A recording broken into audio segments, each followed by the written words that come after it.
Hello everyone. इस lecture को हम आगे कंटिन्यू करते हैं और कंटिन्यू करते ही इसमें पढ़ेंगे हम पीटी बैसिलस थ्यूरिंजिएसिस बैक्टीरिया के बारे में। हमने बताया था कि जीन का मैनिपुलेशन कर देंगे किसी भी प्लांट में उसको रेजिस्टेंट करने के लिए, किसी भी चीज़ के लिए। तो सपोज देखो एक एक चीज़ यहाँ पे समझिए कि बीटी के बारे में ये क्या कहना चाह रहा है। देखो एक बैक्टीरिया है बीटी जिसको बोल दिया जाता है बैसिलस थ्यूरिंजिएसिस। क्लियर? सिंपल सी वे में आपको हम बताते हैं यहाँ पे बैक्टीरिया क्या है। Bacillus थ्यूरिंजिएसिस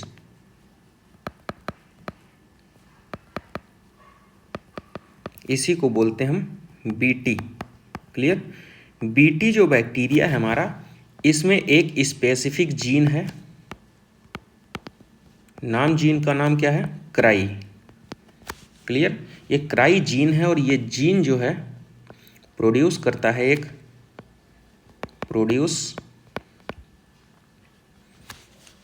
protoxin. और ये प्रोटॉक्सिन जो होता है इनएक्टिव फॉर्म में होता है। प्रो लगा है ना तो समझ गए, इनएक्टिव बैक्टीरिया के अंदर होता है। और एक्टिवेट कब होता है? ये activated eight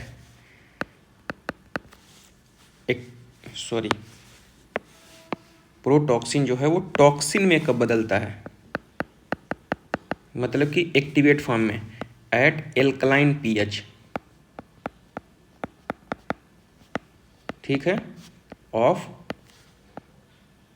gut of insect.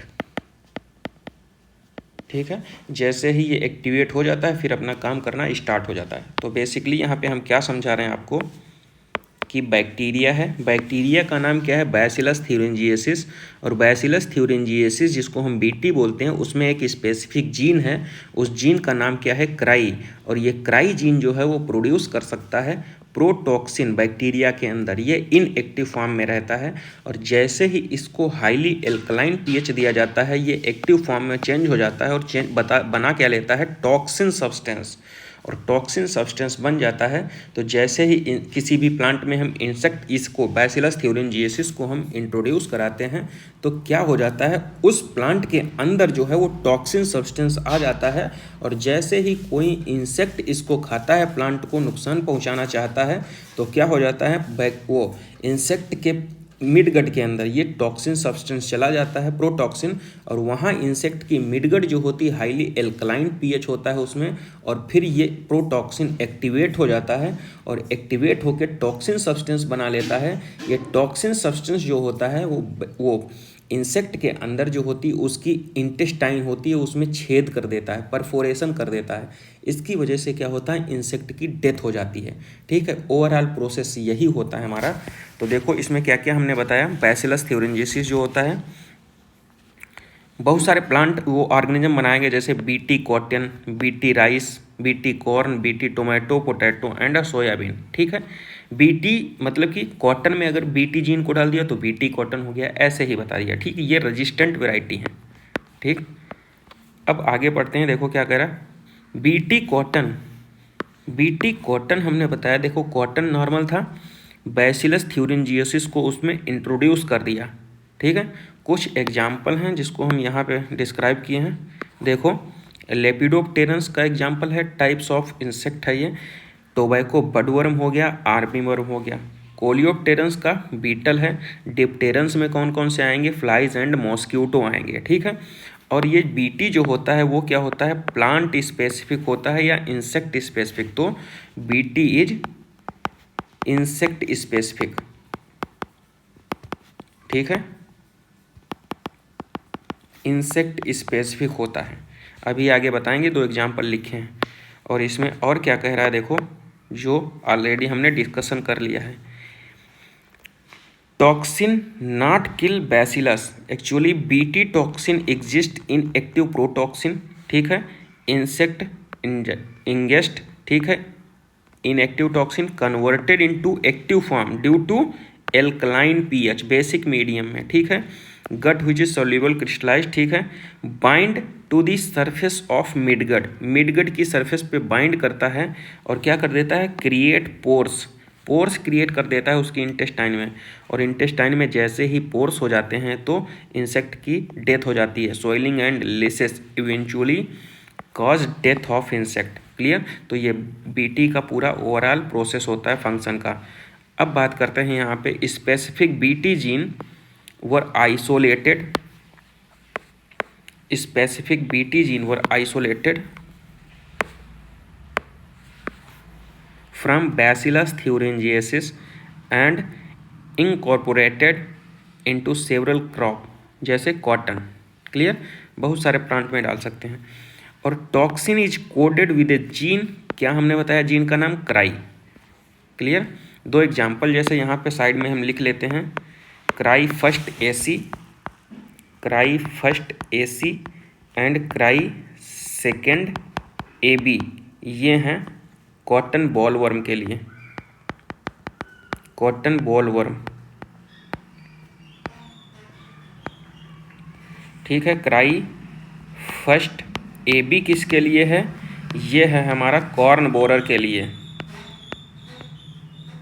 दो ही एग्जाम्पल लिखे हैं, वो आपको याद कर लेना है यहाँ पे अच्छे से, बिल्कुल अच्छे से। Cry first AC and cry second AB जो है वो कॉटन बॉलवर्म के लिए है, क्राई फर्स्ट एबी जो है वो कॉर्न बोरर के लिए है। ठीक है। तो इसीलिए हमने बताया है ये जो बीटी जो होता है वो इंसेक्ट स्पेसिफिक होता है। क्लियर। जैसे यहाँ पे ये कॉटन का बॉलवर्म है, वो कॉटन का बॉल है।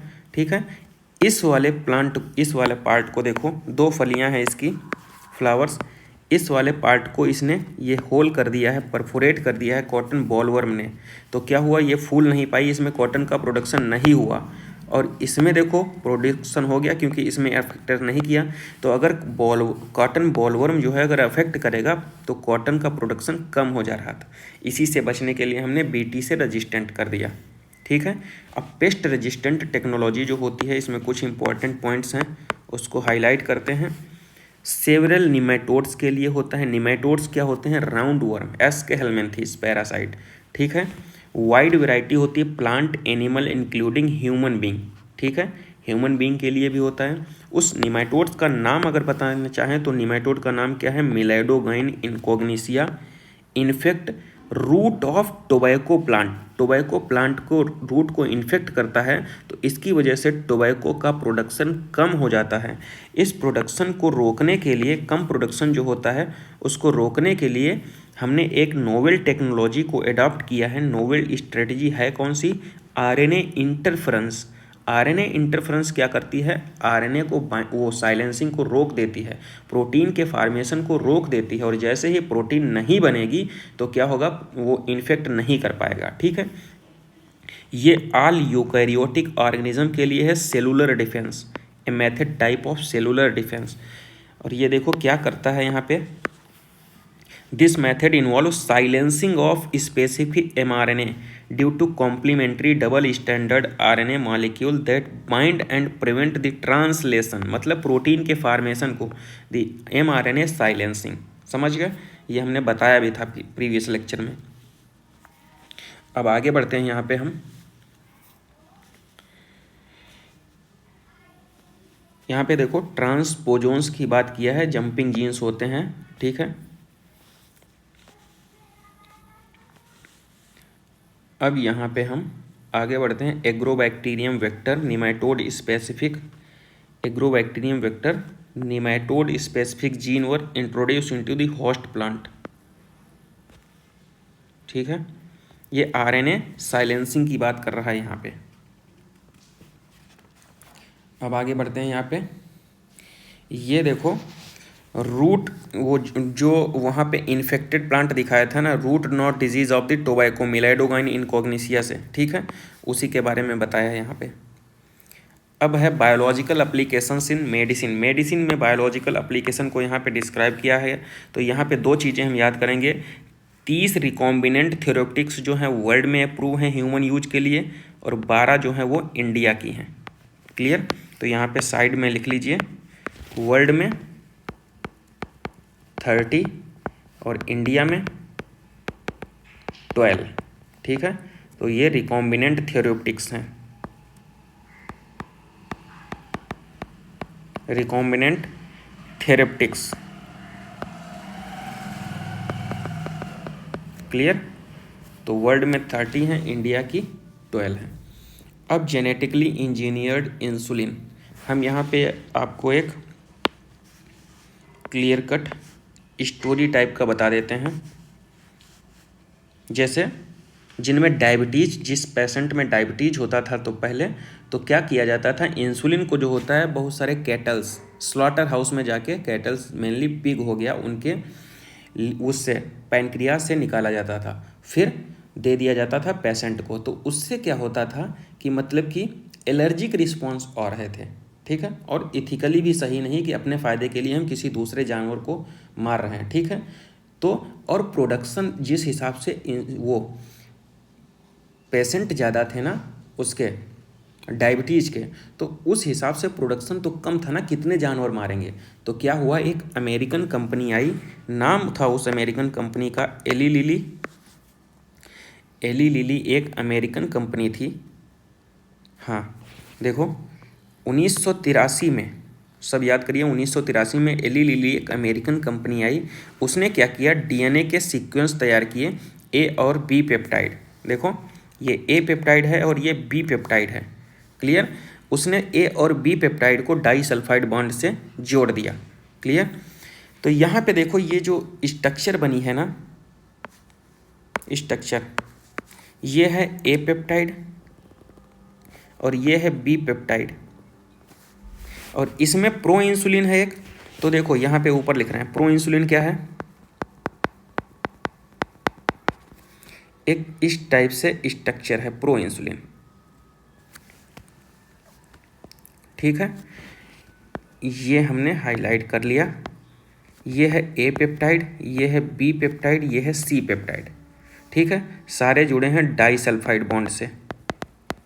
ठीक है, तो देखो प्रो इंसुलिन में क्या होगा, ए प्लस बी प्लस सी आल पेप्टाइड होंगे। इसने क्या किया, इससे जो है रिकॉम्बिनेंट डीएनए आरडीएनए टेक्नोलॉजी,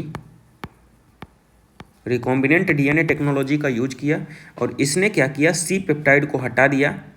ठीक है, और बना दिया ए और बी पेप्टाइड, जिसमें टोटल 51 अमीनो एसिड होते हैं। ठीक है, डाई सल्फाइड बॉन्ड से जोड़ दिया। तो ये जो है, जो मैच्योर इंसुलिन बनी वो free from C peptide. Mature insulin में C peptide, absence of C peptide. कौन कौन से होंगे, ए और बी। क्लियर। तो प्रो इंसुलिन में ए और बी और सी तीनों पेप्टाइड होंगे, मैच्योर इंसुलिन में केवल ए और बी पेप्टाइड होगी, टोटल 51 एमिनो एसिड के होंगे। क्लियर, हाईलाइट कर लीजिए अब इसको। देखो क्या कह रहा है, प्रो हार्मोन या pro enzyme. Clear.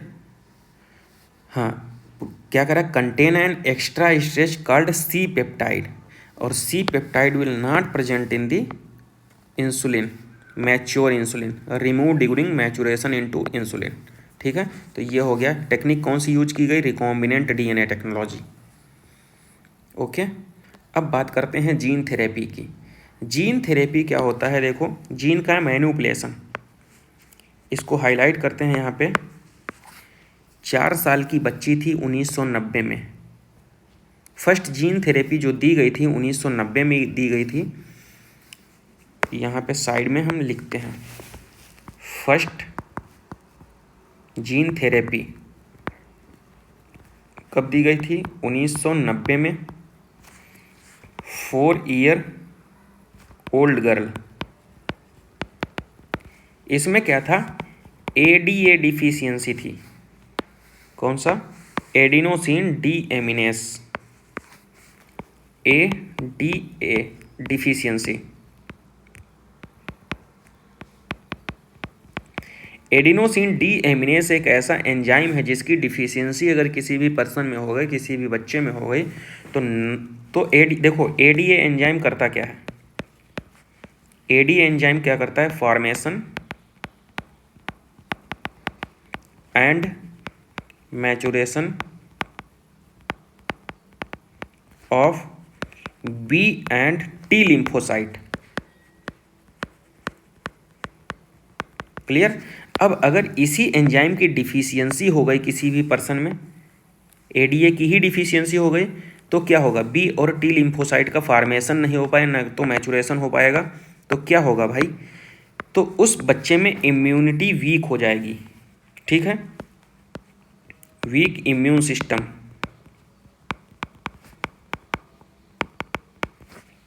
In that person. ठीक है, तो 4 साल की बच्ची में फर्स्ट जीन थेरेपी दी गई थी 1990 में, जिसमें एडिनोसिन डी एमिनेस एंजाइम की डिफिशियंसी थी। ठीक है, तो इस डिफिशियंसी को पूरा करने के लिए क्या किया गया था, अर्ली एम्ब्रियोनिक स्टेज में बोन मैरो का ट्रांसप्लांटेशन कर दिया गया था, और ये फुल्ली क्योरेबल प्रोसेस होता है। और सारे भी प्रोसेस हो सकते हैं, लेकिन फुल्ली क्योर नहीं थे। लेकिन अगर फुल्ली परमानेंट क्योर की बात करते हैं तो अर्ली एम्ब्रियोनिक स्टेज में हम बोन मैरो को ट्रांसप्लांट कर दें। ठीक है, तो ये समझ लीजिए आप। एडिनोसिन डी एमिनेस जो होता है स्किड को कॉज करता है, सीवियर इम्यून रिस्पॉन्स जो नहीं कर पाता है। ठीक है,